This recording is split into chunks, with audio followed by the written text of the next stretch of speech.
Hello everyone. In this video I will show you that how can you enable two-step verification on WhatsApp on your iPhone. It's very simple. Just open WhatsApp on your iPhone. Now tap on the settings on the bottom right corner. There is option of account. Tap on it. Now you will see second option, two-step verification. Just tap on it again. Now click on turn on. Now you have to choose a password or create a 6-digit PIN. Then again enter that PIN. Now you have to enter your email.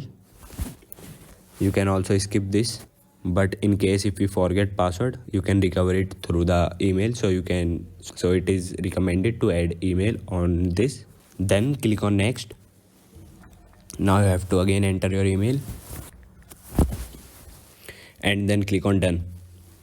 Now the two-step verification is enabled on your WhatsApp. You can turn it off from here, and you can also change the PIN or change the email address.